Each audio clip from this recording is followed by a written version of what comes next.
Assalamualaikum warahmatullahi wabarakatuh.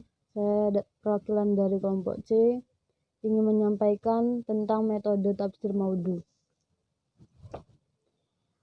Pengertian tafsir.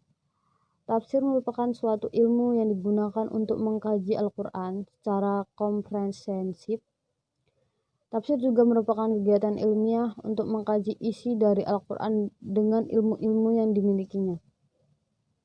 Pengertian maudhu. Kata maudhu dinisbatkan kepada kata Al-Quran yang berarti topik atau materi suatu pembicaraan atau pembahasan.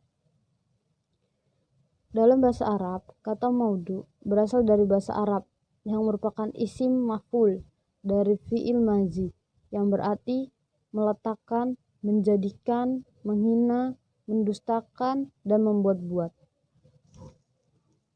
Pengertian secara keseluruhan, tafsir maudhu berarti menafsirkan Al-Quran menurut tema atau topik tertentu.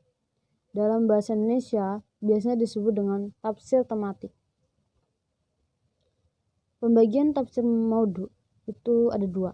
Yang pertama, mengkaji sebuah surat dengan kajian universal atau tidak parsial, yang di dalamnya dikemukakan misi awalnya, lalu misi utamanya, serta kaitan antara satu bagian surat dan bagian lainnya, sehingga wajah surat dan bagian lain surat itu seperti bentuk yang sempurna dan saling melengkapi. Yang kedua, menghimpun seluruh ayat Al-Quran yang membicarakan tentang tema yang sama.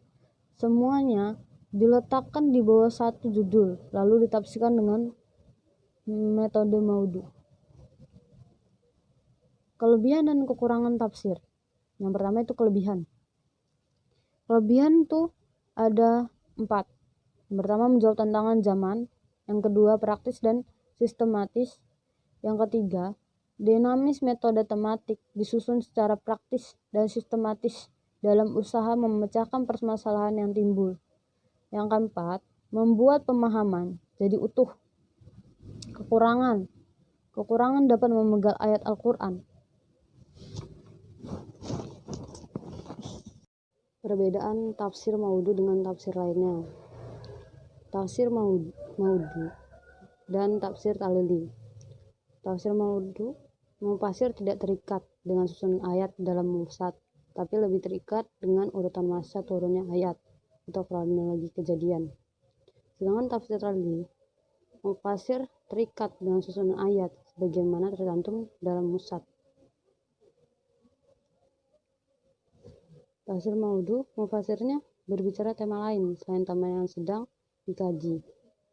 Tafsir ta'lili, mufasir berusaha berbicara menyangkut beberapa tema yang ditemukan dalam satu ayat.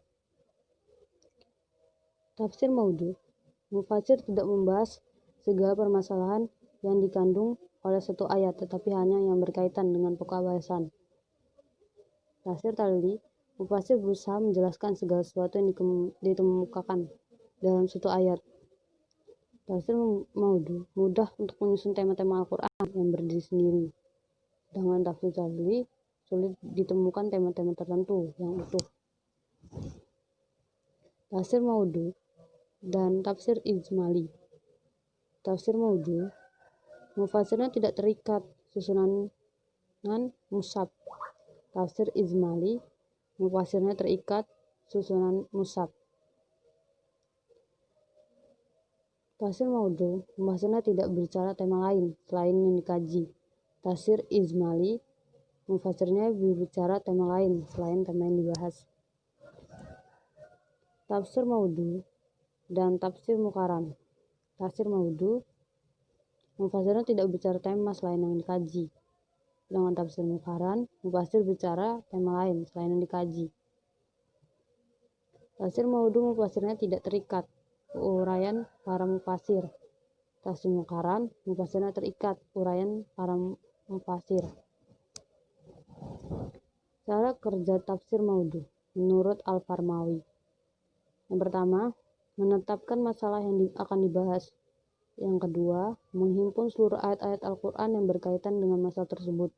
Yang ketiga, menyusun urutan-urutan ayat terpilih sesuai dengan perinci masalah dan atau masa turunnya, sehingga terpisah antara ayat Maki dan Madini. 4.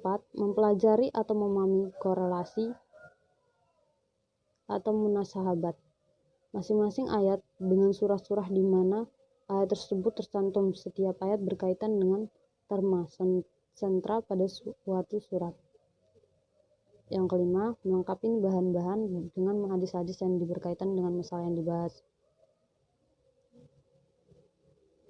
Yang keenam, menyusun outline pembahasan dalam kerangka yang sempurna sesuai dengan hasil studi masa lalu, sehingga tidak diikuti hal-hal yang tidak berkaitan dengan pokok masalah.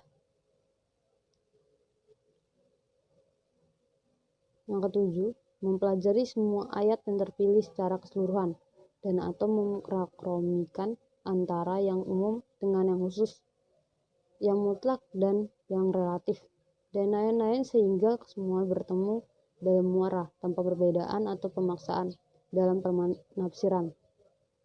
Yang ke-8, menyusun kesimpulan penelitian yang dianggap sebagai jawaban Al-Quran terhadap masalah yang dibahas.